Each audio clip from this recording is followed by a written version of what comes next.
하나님께서 기드온에게 이스라엘을 미디안으로부터 구해라는 그 명령을 듣고도 순종하지 않았던 또 다른 이유를 말씀드렸습니다.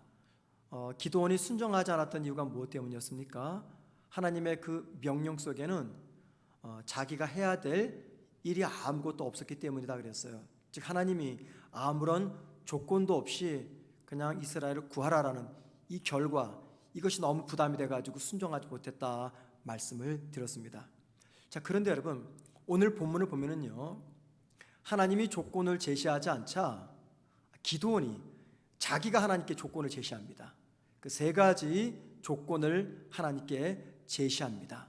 그 조건 세 가지가 무엇인가, 그리고 왜 기드온은 하나님께 이런 조건들을 제시했는지 그 이유들을 찾아보면서 우리가 함께 기도 제목을 생각해 보려고 하는데, 여러분에게 부탁드리기는 설교 말씀을 듣는 중에 그냥 듣지 마시고 하나님이 이 말씀을 통해서 나한테 주시는 기도 제목이 무엇인가, 오늘 이 밤에 그 기도 제목을 딱 붙잡는 그러한 말씀 듣는 시간이 되었으면 좋겠습니다. 첫 번째, 기드온이 하나님 앞에 제시한 조건은요 17절입니다. 사사기 6장 17절, 오늘 본문에는 없죠. 이렇게 말합니다. 기드온이 그에게 대답하되 만일 내가 주께 은혜를 얻었사오면 나와 말씀하신 이가 주 되시는 표징을 내게 보이소서라고 말합니다. 무슨 말이냐면, 나한테 이스라엘을 미디안으로부터 구하라는 그 명령하시는 분이 하나님이시라면 나한테 표징을 하나 보여주십시오 라는 말입니다. 기드온 입장에서 하나님께 조건을 제시합니다. 하나님이 조건을 제시하지 않으니까 자기가 조건을 제시해요. 자, 그러면서 이제 기드온은 가서 뭘 가지고 오냐면 염소 새끼 한 마리와 무교병, 누룩 없는 떡이죠. 누룩 없는 빵이 무교병을 가지고 옵니다. 그랬더니 여호와의 사자가 말하기를 그 염소와 무교병을 바위 위에다가 올려두라고 말합니다. 자, 그러자 여호와의 사자의 손에 집혀 있었던 그 지팡이에서 불이 나와서 염소와 무교병을 다 태워버립니다. 기드온이 하나님 앞에 제시했던 조건을 하나님이 성취해 주셨어요. 여러분, 이제 어떻게 하면 됩니까? 기드온이 하나님이 약속 들어주셨잖아요. 그럼 이제 어떻게 해야 돼요? 하나님의 명령을 따라 이스라엘을 구하기 위해서 전쟁에 나가야 됩니다. 그런데 그 다음 말씀 보니 참 어처구니가 없는 장면을 보게 됩니다. 여러분, 사사기 6장 22절 한번 보실까요? 기드온이 그가 여호와의 사자인 줄을 알고 이르되 슬프도소이다 주 여호와여 내가 여호와의 사자를 대면하여 보았나이다. 무슨 말이에요? 지금 하나님께서 기드온이 제시한 조건을 응답하시니까 이 기드온이 슬퍼서 통곡을 하는 겁니다. 슬펐다 그 말은 눈물도 흘렸다 그 말이지만 두려워 떨었다 그 말입니다. 왜요? 지금까지 자기가 얘기한 사람이 하나님이 보내신 사자이고 그에게 명령하신 분이 하나님임을 이 기드온이 이제서야 비로소 알았기 때문입니다. 자, 기드온이 왜 슬퍼했을까? 제가 설교를 준비하면서 답을 찾았는데 그 슬퍼한 이유에 대해서 설교를 하려면요 또 한편의 설교가 필요합니다. 그래서 제가 그것은 그냥 생략해 버리려고 해요. 중요한 건 뭐냐면, 첫 번째 조건을 하나님 앞에 말할 때 기드온은요 하나님을 믿지 않았던 겁니다. 설마 이런 조건을, 이런 표징을 나에게 보여주실까, 하나님의 그 응답을 믿지 않았던 겁니다. 또 중요한 것은 하나님께서 표징에 대한 증거를 보여주셔도 기드온은 하나님의 부르심을 거절합니다. 자, 그런데 갑자기 상황이 긴박하게 돌아갑니다.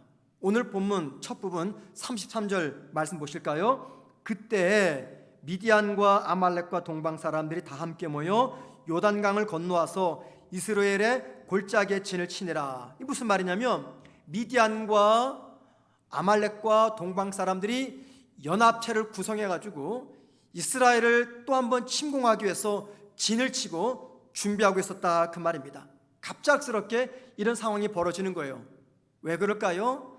기드온이 나서지 않으니까 어쩌면 하나님이 그들의 마음을 움직이신 것 같아요. 멀쩡히 잘 있었던 아말렉과 동방 사람과 미디안이 힘을 합쳐가지고 이스라엘 공격하기 위해서 진을 칩니다. 상황이 다급해지자 하나님이 이제 기드온에게 당신의 영을 부어주십니다. 여기 34절 말씀 보세요. 여호와의 영이 기드온에게 임하시니. 자, 상황을 파악한 기드온이 이제 어떻게 합니까? 더 이상 피할 수 없으니까는 나팔을 불어가지고 이스라엘 백성들로부터 군사를 소집합니다.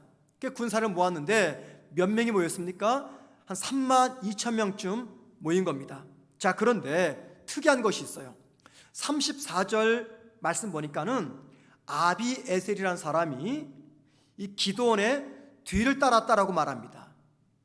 여러분, 이 아비에셀의 이름을 왜 기록해 놓았을까요? 이 아비에셀이 누굽니까? 여러분 기억나시죠? 하나님이 기드온에게 명령을 하셨어요.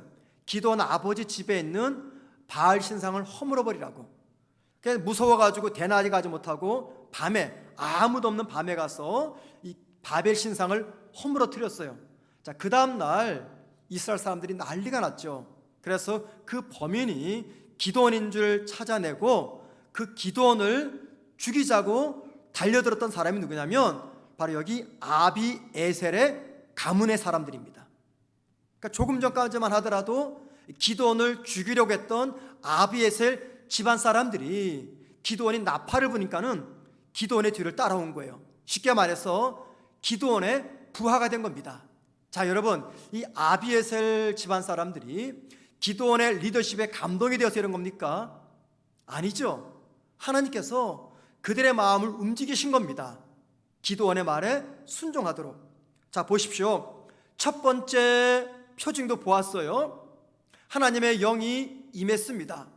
군사들이 3만 2천 명 모여들었어요. 또 하나님의 약속도 받았어요. 그리고 자기를 죽이려고 했다. 어쩌면 원수관계죠.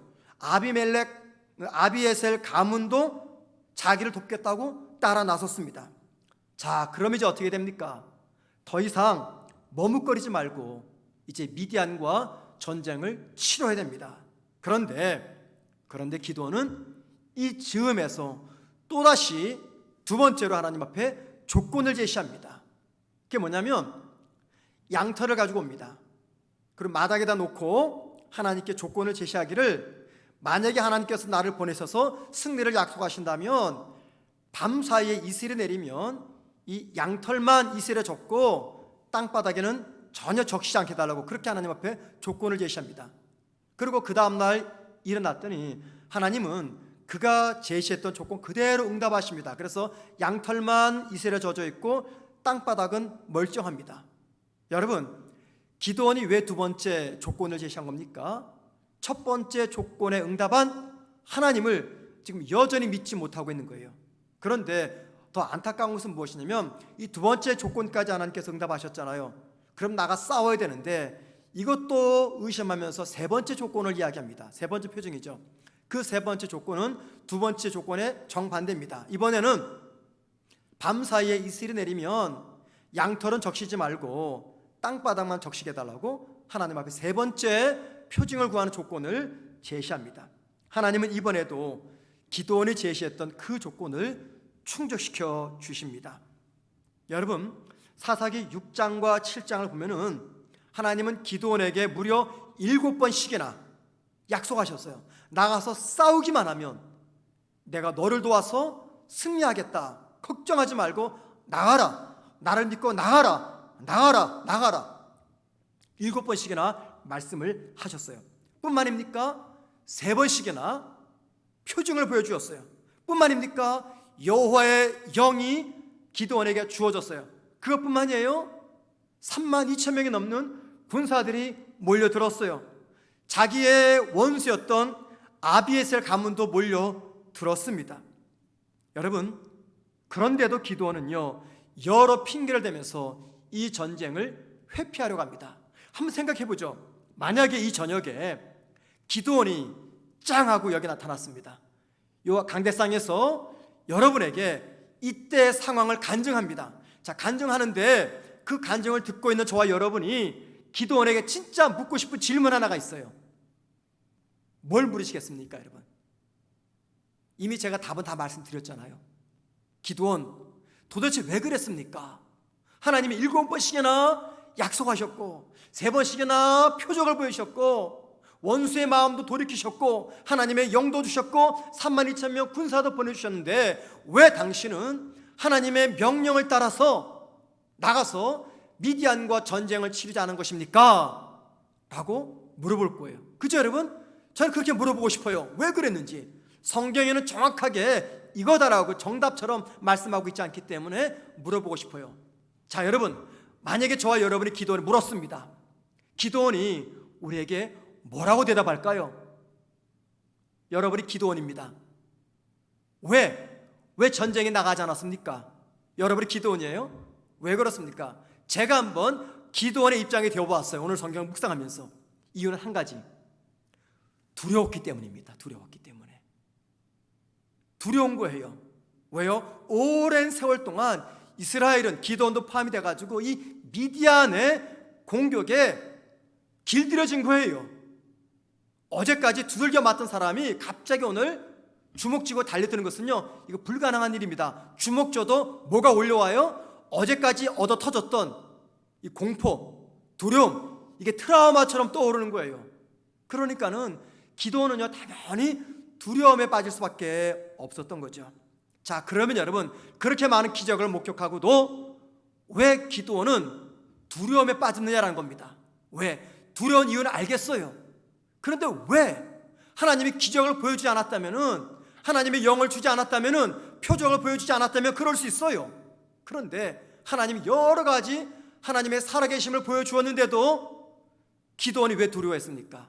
그 이유는요, 여기 기도원의 이야기를 기록하고 있는 6장과 7장을 보게 되면 기도원이 두려워했던 결정적인 이유를 발견할 수가 있습니다. 특별히 기도원은요, 가나안에 있었던 이방 신들과 하나님을 제대로 구분할 만한, 충분한 하나님을 알 만한 신적 지식이 부족했던 것입니다. 그래서 기도원은 하나님을 마치 가나안의 신들과 같은, 많은 가나안의 신이 있잖아요. 그 중에 한 신처럼 하나님을 생각했던 것이에요. 그러니까는 이 기도원에 당연히 두려운 마음이 있었던 거죠. 그 증거가 무엇이냐? 예를 들면 기도원의 입에서 나오는 이야기입니다. 기도원의 이야기를 기록하고 있는 사사기 저자의 이 말이 아니라 기도원의 입에서 나온 이야기예요.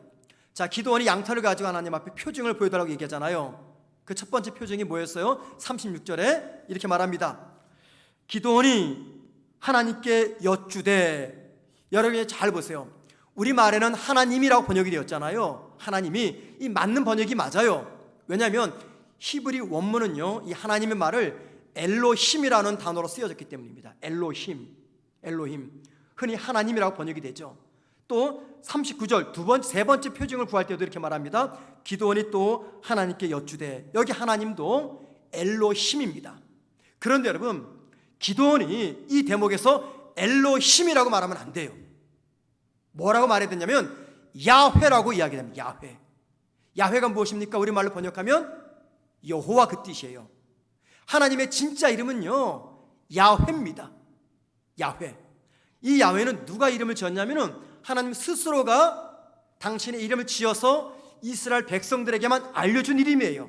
그러니까는 이 야훼라는 이름 속에는 하나님과 이스라엘이 언약적 관계를 강조하는 이름, 그러니까 하나님이 너희는 나와 언약을 맺은 백성이야, 어떤 일이 있어도 반드시 내가 너희들을 축복할 거야 라고 말할 때 하나님은 엘로힘이 아니라 야훼입니다. 그래서 이스라엘 사람들은 이 엘로힘보다도 야훼라는 이름을 더 거룩하게 생각했고요, 야훼라는 이름이 나오면 성경을 쓰는 서기관들은 한자 쓰고 목욕할 정도로 그만큼 두렵고 떨리는 마음으로 이 야훼를 불렀던 거죠. 이 야훼라는 이름 속에는 하나님의 전능성, 하나님의 전지성, 모든 하나님의 권능이 다 담겨져 있는 이름이 야훼인데, 그런데 이 기도원은 야훼라고 부르지 않고 엘로힘이라고 부릅니다.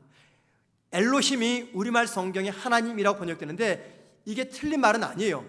그런데 문맥에 따라서 이 엘로힘은 하나님이 아니라 이방 신으로도 쓰이는 이름이라는 겁니다.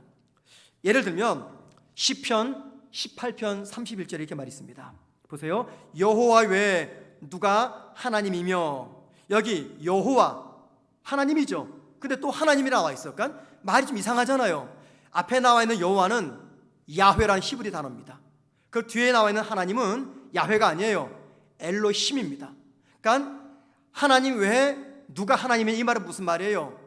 여호와 외에 누가 참 신이며, 그 뜻입니다. 왜요? 엘로힘이라는 단어에는 하나님 말고도 신의 권능을 표현할 때 썼던 단어이기 때문에 여기 여호와 외에 누가 하나님이냐, 이 말은 야훼 외에 누가 참 신이며, 그 뜻입니다. 또 하나, 다니엘서 11장 39절에 이렇게 말합니다. 그는 이방신을 힘입어 크게 견고한 상성들을 점령할 것이요. 여기 보세요. 이방신은요, 두 개의 명사가 합쳐진 단어죠. 이방, 히브리 단어로 네하르라는 단어입니다. 그 다음에 신은요, 엘로힘에서 파생된 엘로하입니다. 그러니까 이방신을 말하는 단어가 네하르 엘로하입니다. 이 엘로하는 엘로힘과 같은 계열의 단어예요. 우상, 이방신의 권능을 쓸 때 엘로힘, 엘로하를 씁니다. 그런데 여기 다니엘서 11장 39절에서 이방신을 가리켜 네하르 엘로힘 혹은 네하르 엘로하라고 말합니다. 무슨 말입니까? 엘로힘은 이스라엘 사람들이 하나님을 부를 때도 썼지만 이방신을 섬겼던 사람들이 자기들이 믿는 신을 부를 때도 이 엘로힘 혹은 엘로하라는 이름을 썼던 거죠. 그러니까 엘로힘 안에는 하나님 이름뿐만이 아니라 이방신도 표현하는 의미가 담겨져 있다, 그 말입니다. 자, 그런데 보세요. 지금 기드온이 사사기를 쓰고 있는 성경 저자가 아닙니다. 기드온이 그의 입에서 하나님을 불렀던 이름은 당연히 야훼가 되어야 되는데 야훼가 아닌 엘로힘이라고 불렀습니다. 무엇이 담겨져 있습니까? 기드온은 지금 하나님을 가나안의 신과 같은 존재로 생각하고 있었다, 그 말입니다. 하나님은 유일신이잖아요. 오직 한 분. 그러면 야훼라고 불러야 되는데 야훼가 아닌 엘로힘이라고 부르면서 기드온은 하나님은 마치 이 가나안 땅에 있었던 많은 신들 중에 한 분이다라고 생각을 했던 거죠. 자, 이 사실을 입증하는 장면이 있습니다. 두 번째, 세 번째 표정을 구하기 위해서 기드온이 뭘 들고 갔습니까? 뭐였어요? 양털이었죠, 양털. 여러분, 왜 기드온이 양털을 들고 갔을까요? 그 이유는 너무나 간단합니다. 그 당시 고대 근동 지역, 즉 가나안 지역에서는요, 이방 종교인들이나 이방 사제들이 그들이 믿고 있는 신의 뜻을 발견하기 위해서 사용했던 물품이 바로 양털이었습니다. 그러니까 그 장면을 기드온은 가나안에 살면서 수없이 보았던 거예요. 자, 그러니까는 이방신을 섬겼던 종교인들, 사제들이 행했던 그 모습을 그대로 답습하면서 하나님을 마치 가나안의 이방신처럼 생각해가지고 양털을 들고 하나님의 신성과 전능성을 확인한 거죠.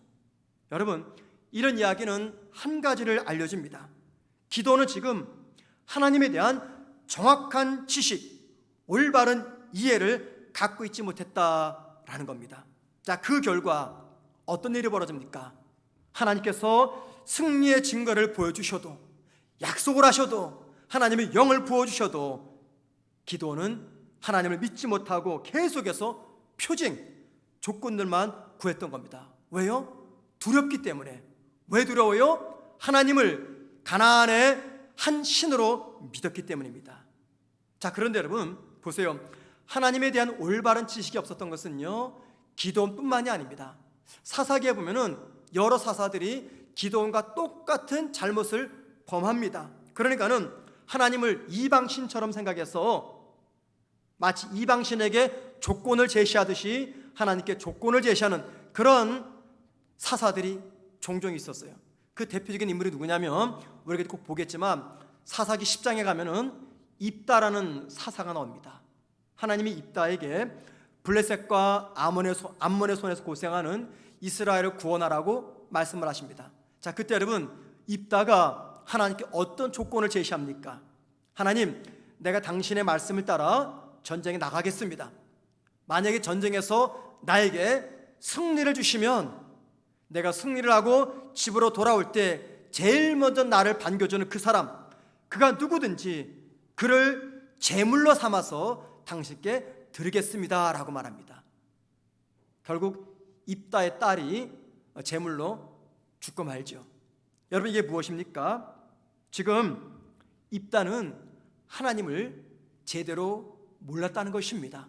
기드온처럼 하나님에 대한 지식이 올바르지 않았어요.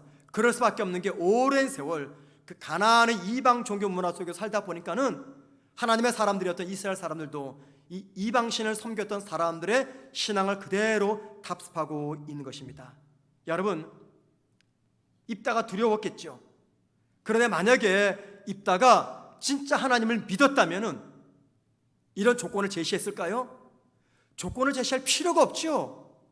하나님을 믿었다면, 또 하나 하나님을 제대로 알았다면 이런 말도 안 되는 조건을 제시했을까요? 하나님이 정말 인신 제물, 인간의 제물을 받으셔야지만이 전쟁에서 승리를 주시는 분입니까?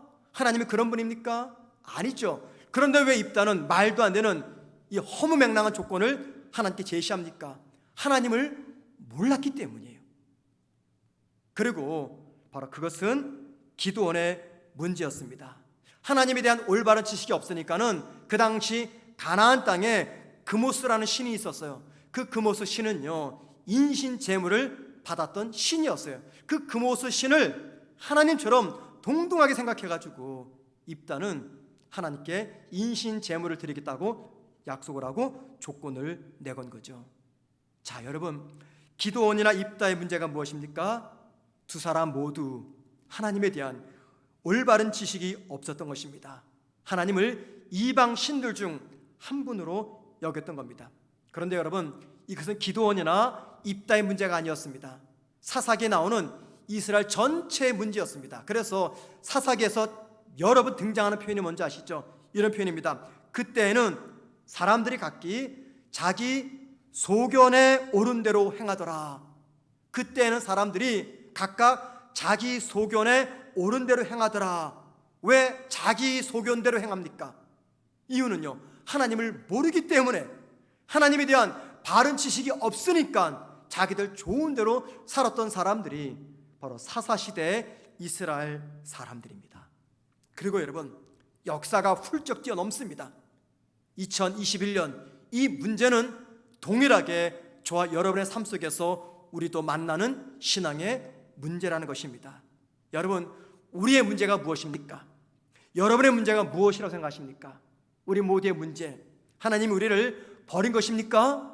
아니면 하나님이 함께하지 않는 것이 문제입니까? 아니면 하나님이 내가 원하는 것을 들어주지 않는 것이 문제입니까? 이런 것들이 문제입니까? 아니요, 이런 게 문제가 아닙니다. 우리의 진짜 문제는 뭐냐면 하나님을 잘 모른다는 것입니다. 여러분, 하나님을 수십 년 믿어왔어요. 그런데도 여전히 하나님을 잘 모릅니다. 여러분, 잘 모르는 것보다 더 심각한 게 있어요. 그게 뭔지 아십니까? 하나님을 잘 모르는데도 알려고 하지 않아요.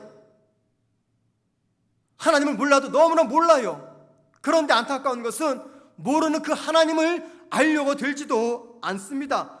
그래서 어떤 문제가 발생합니까? 평생 내가 하나님을 믿어옵니다. 그런데 내가 믿어오는 하나님이 마치 어떤 분이냐면, 저 산속에 있는 절간 뒤편에 가면요, 산신각이라고 있어요.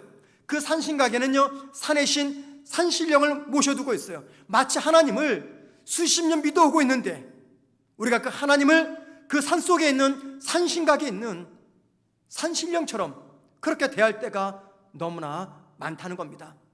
마치 하나님을 수시로 변하는 내 감정, 손바닥 뒤집이듯이 변하는 내 감정의 수준만큼 하나님을 알고 있어요. 그래서 내가 열심히 하나님을 섬기고 충성을 다하면 하나님 너무 기분 좋아가지고 내가 구하지도 않은 복까지도 막 주시고, 내가 조금만 신앙을 게을리 여기고 하나님 앞에 최선을 다하지 않으면 하나님이 금세 삐져가지고 나한테 눈길조차 두지 않는 그런 하나님으로, 얄팍한 하나님으로 우리가 믿습니다. 그뿐만입니까? 믿는 나에게 고난이 찾아옵니다. 그 고난은 하나님이 나를 괴롭히려고, 하나님이 나를 버렸기 때문에, 하나님이 나를 벌을 내리시기 때문에 하나님 내 인생을 고달프게 만들기 위해서 주신 것이라고 우리는 착각을 합니다. 여러분, 왜 이런 일이 벌어집니까? 왜 그래요? 우리가 하나님을 믿지 않아서 그렇습니까? 신앙이 짧아서 그래요? 아닙니다. 하나님을 모르기 때문입니다. 모르기 때문에. 하나님을 모르면 우리의 신앙 속에서 많은 이런 실수를 한다는 겁니다. 이번 주에 어느 성도님께서 저한테 전화를 주셨어요. 기도 제목을 말씀하기 위해서. 그분의 어머니께서 지금 이제 굉장히 위독한 상태에 계신다는 거예요. 언제 돌아가실지 모르겠는데 어머니가 믿음 생활하셨는데 자꾸만 몸이 약하니까 구원에 관한 확신이 흔들린다는 거예요. 그래서 내가 구원받을 수 있을까? 내가 과거에 그런 죄도 저질렀고 이런 잘못됐는데 그런 내가 구원받을 수 있을까? 이런 말씀을 하신다는 거예요. 목사님, 제가 어떻게 하면 좋겠어요? 이렇게 저한테 전화를 하셨어요. 그런데 여러분, 제가 그때 그분에게 말씀을 나누면서 누가 생각이 났냐면 한 10년 전 저희 장모님의 이야기가 생각이 났어요. 저희 장모님은 한 5, 6년 전에 돌아가셨는데 제가 영국에 있었을 때 지금 한 10년 전입니다. 그때 저희 장모님이 병상에 계셨어요. 권사님이셨습니다. 믿음이 참 좋으셨는데 당신의 건강의 위기를 느끼셨는지 내가 과연 천국 갈 수 있을까? 이런 의심이 자꾸만 드신다는 거예요. 제가 그 소식을 듣고 안 되겠다 싶어가지고 영국에서 전화를 한 겁니다. 미국에 전화를 하면서 장모님과 한참을 통화를 했어요. 그래서 신앙이 뭐고 어떻게 구원을 받고 이런 쭉 이야기한 다음에 어머니, 이제 구원의 확신이 있으시죠? 그랬더니 그럼 있지. 그리고 끊었어요. 여러분, 제 장모님이 믿음이 없어서 내가 구원의 확신이 있을까? 내가 천국 갈까? 이런 의심이 든 걸까요? 아닙니다. 저희 장모님 믿음 좋으신 분이에요. 믿음이 좋습니다. 하나님을 열심히 믿습니다. 그런데 왜 그래요? 구원의 복음의 진리를 모르기 때문입니다. 믿음은 있어요. 그런데 우리가 어떻게 구원을 받는지 그 복음의 구원의 진리를 잘 모르기 때문에 이런 문제가 나타나는 거예요. 그런데 의외로 우리 성도들 중에는요, 이런 분들이 적잖아 많습니다. 많아요. 평소에는 내가 구원받은 것 같아요. 내 믿음이 확실한 것 같아요. 그런데 조금만 내 삶에 위기가 찾아오고 시련이 찾아오면 마치 하나님이 나를 버린 것 같아요. 육체 질병이 찾아왔습니다. 내일을 기약할 수가 없어요. 그럼 우리 마음속에 어떤 생각이 듭니까? 내가 오늘 눈 감으면 진짜 천국에 갈 수 있을까? 내가 진짜 구원받은 게 맞나? 이런 생각이 종종 들 때가 있습니다. 여러분, 그분들이 믿음이 없어서 그렇습니까? 주님을 믿지 않아서 그렇습니까? 아니요, 믿습니다. 믿는데 믿음이 없어서가 아니라 단 하나, 하나님을 제대로 모르기 때문입니다. 모르기 때문이에요.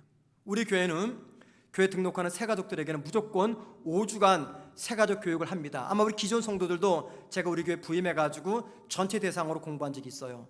그 새가족 교육 교재가 유일한 구원자 예수 그리스도입니다.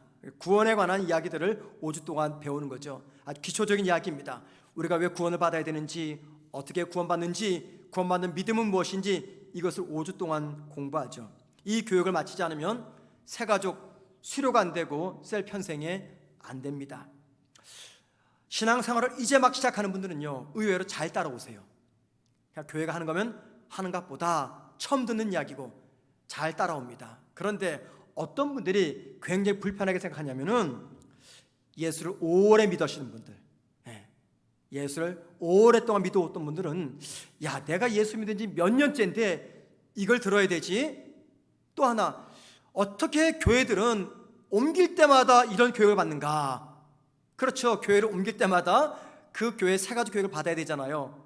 그러니까 교회 한 5군데 옮겨 다니면 이런 교육을 5번 받습니다. 이해는 돼요. 또 들으려고 하니까 짜증나겠죠. 그런 짜증이 안 나려면은 애초에 교회 옮기지 않으면 됩니다.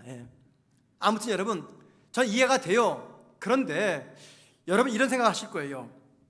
성도들이 이 구원에 관한 복음을 예수 한 10년 정도 믿으면, 아니 5년만 믿어도 잘 알지 않을까? 이런 교육은 다 이미 받지 않았을까 생각할 겁니다. 그런데 여러분, 아닙니다.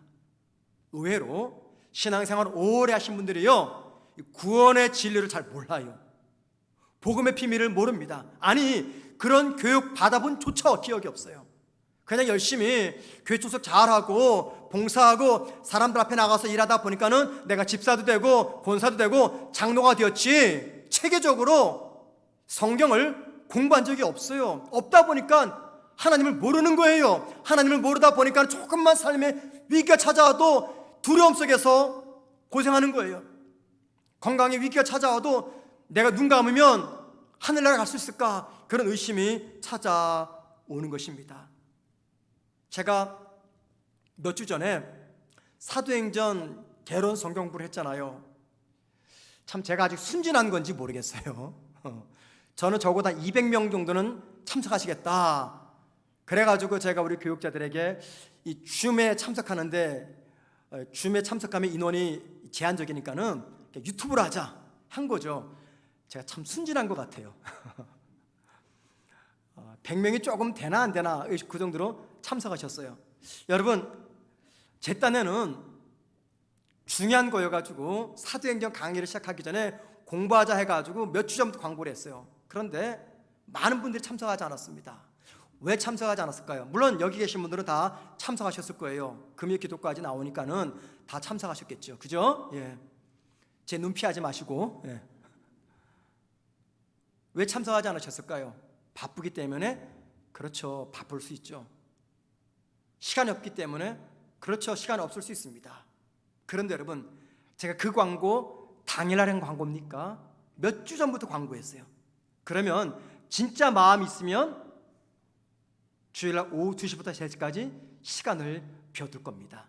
약속도 미루고 외출도 미루고 외식도 미루고 다 미룰 겁니다. 문제는 뭐냐면 바빠서가 아니에요.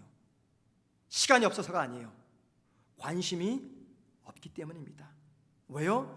굳이 그런 복잡한 성경 공부 안 해도 내가 얼마든지 예수 잘 믿을 수가 있고, 그런 복잡한 성경 공부 없어도 내가 열심히 봉사할 수 있고, 그런 성경 공부 없어도 내가 예배 드리는데 아무 문제가 없다고 생각하기 때문에 관심이 없는 거예요.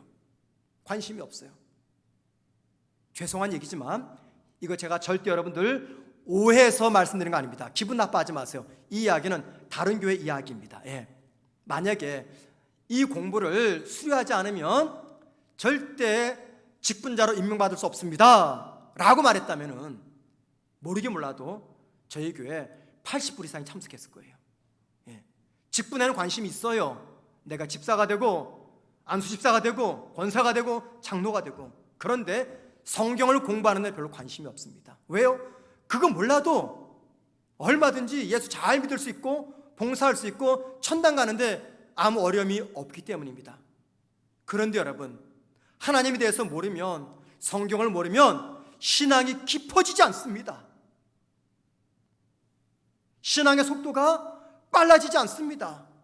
신앙의 방법을 모릅니다. 알고 모르고 차이는요, 하늘과 땅끝 차이입니다. 오래전입니다. 저희 아이들이 7살, 9살 때 수영을 한 2년간 가르쳤어요. 2년간 가르치고 마지막 파이널 테스트를 합니다. 최종 시험입니다. 그것은요, 쉬지 않고 수영을 하는 거예요. 25m 풀이었습니다. 저는 아이들이 한 500m 정도 하고 멈출 줄 알았어요. 그런데요, 1시간 반에서 2시간 정도 걸렸습니다. 애들이 수영했던 거리는요, 약 1.5km에서 2km 정도입니다. 제가 지금 정확히 기억 안 나요. 그런데 1.5km 넘었어요. 그것도 제가 이제 그만해라 해가지고 사인을 줘가지고 그만하게 된 겁니다. 25m 갔다가 타치하고 돌아와야 됩니다. 2, 3초도 머물러 취소가 됩니다. 여러분 신기하죠? 7살짜리 아이가 2시간 가까운 시간 동안에 약 2km를 수영을 해요. 왔다 갔다 왔다 갔다. 이게 가능한 이유가 있어요. 뭔지 아십니까? 수영을 배웠기 때문입니다. 뭘 배웠을까요? 물장구 치는 거요? 아니요. 제일 중요한 거 뭘까요? 수영의 제일 중요한 거는 호흡입니다. 호흡이죠. 호흡을 못하는 분들은요, 열심히 쳐나갑니다. 그런데 한 20m 가면 멈춰버려요. 호흡을 모르니까. 근데 호흡을 알면요, 음파 하면서 왔다 갔다 1시간도 2시간도 합니다. 이거예요, 여러분. 모르면요, 멀리 못 갑니다. 알면 멀리 갑니다. 알면요, 신앙이 깊어집니다. 모르면 열심히 예배 생활하고 봉사하는데 언제나 그 자리입니다. 신앙의 친전이 없어요. 그런데도 오늘날 많은 성도들은 그냥 천국 가는 거 그거 하나 만족 삼고 예배드리고 봉사하는데 아무 문제가 없다고 하나님을 배워가고 알아가는데 관심을 두지 않습니다.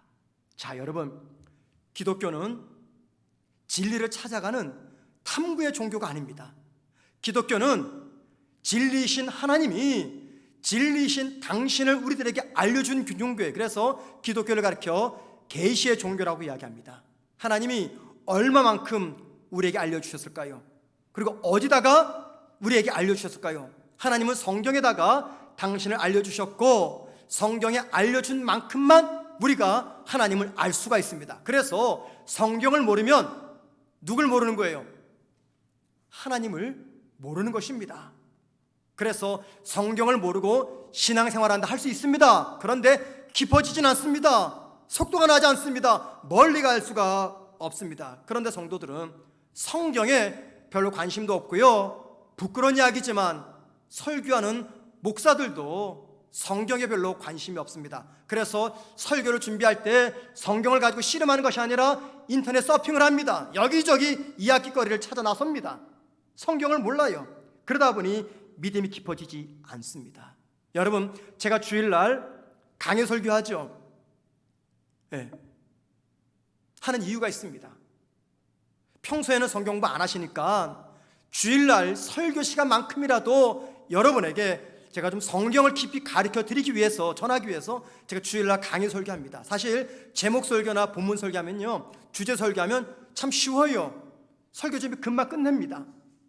한 주제 정해가지고 관련된 성경 구절 하나 뽑고 예화거리 여러 군데 찾아 나서면요 설교 한 편이 금방 나옵니다. 단 하루 만에 끝낼 수 있어요. 그런데 강의 설교는 그러지 않습니다. 많은 공부를 해야 됩니다. 책을 뒤져봐야 됩니다. 성경을 연구해야 됩니다.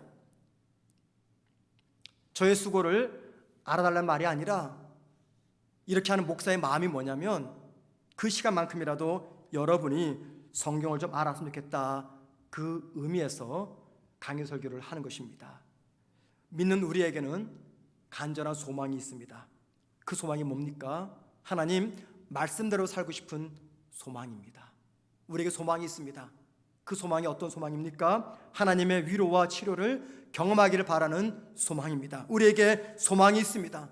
그 소망이 어떤 소망입니까? 내 삶에 찾아온 고난과 아픔이 하나님의 은혜로 회복되기를 바라는 소망입니다. 여러분, 어떻게 하면 이런 소망이 이루어질까요?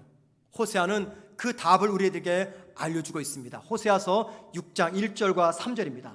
한번 다 같이 읽어봅니다. 시작. 오라, 우리를 찢으셨으나 도로 낫게 하실 것이요 우리를 치셨으나 싸매어 주실 것이라. 그러므로 우리가 여호와를 알자, 힘써 여호와를 알자. 거기까지 봅니다. 우리가 여호와를 알자, 힘써 알자. 그러면 찢어진 우리의 마음을 하나님께서 회복시키시며 우리가 하나님을 알면 지친 우리에게 쉼을 주실 것이다. 하나님을 알 때 비로소 내 삶에 하나님의 위로와 하나님의 소망을 우리가 누릴 수 있다 말씀합니다. 여기 알자라는 말은요, 하나님을 인정하자 그 말입니다. 여러분, 우리가 하나님을 안다는 것은 하나님을 인정한다는 것입니다. 힘든 세상에서 살아갈 수 있도록 나에게 능력 주시는 분이 하나님을 안다는 것, 하나님을 인정한다는 것입니다. 아픔 속에 있는 나를, 상처를 낫게 하시는 분이 하나님임을 인정하는 것입니다. 내 삶을 새롭게 살려놓으시는 분이 하나님임을 인정하는 것입니다. 하나님을 인정하지 않으면 그 하나님 앞에서 믿음으로 살아갈 수가 없어요.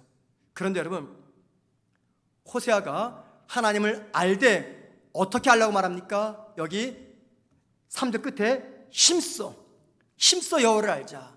힘써라는 말은요, 밀착시키다 혹은 뒤쫓다 그 말. 그래서 영어로 프레스라는 뜻입니다. 밀착시키다. 하나님을 알기 위해서 하나님 곁에 바짝 붙어 따라가자. 하나님 알기 위해서 하나님 뒤에 바짝 붙어서 쫓아가자, 그 뜻입니다. 역대상 28장 9절 말씀 보면 죽어가면서 다윗은 아들 솔로몬에게 마지막 유언을 남깁니다. 그 유언이 이렇습니다. 내 아들 솔로몬아, 너는 내 하나님을 알고입니다. 여러분, 다윗이 죽어가면서 아들에게 남긴 이 유언이 참 의미심장합니다. 왕노릇 잘해라, 이렇게 유언하지 않았습니다. 하나님을 알아라. 무슨 말입니까? 하나님을 체험해라, 하나님을 인정해라, 그 말입니다. 삶의 위기 속에서 그 위기를 견디고 극복하는 성도 누굽니까? 하나님을 알고 하나님을 인정하는 성도입니다. 삶의 슬픔 중에 평안과 기쁨을 누리는 성도 누굽니까? 하나님을 알고 하나님을 인정하는 분입니다. 어떤 하나님입니까? 나를 절대 포기하지 않는 하나님, 내 삶의 능력의 원천 되신 하나님, 내 삶을 최상의 길로 인도하시는 하나님, 그 하나님을 알고 인정하는 분이 삶의 환경이 어떠하든지 믿음의 경주를 중단하지 않고 달려나가며 마침내 하나님께서 말씀하시는 순종의 자리까지 나아가는 것입니다. 우리 모두가 힘써 하나님 알아가기를 주님의 이름으로 축원을 드립니다.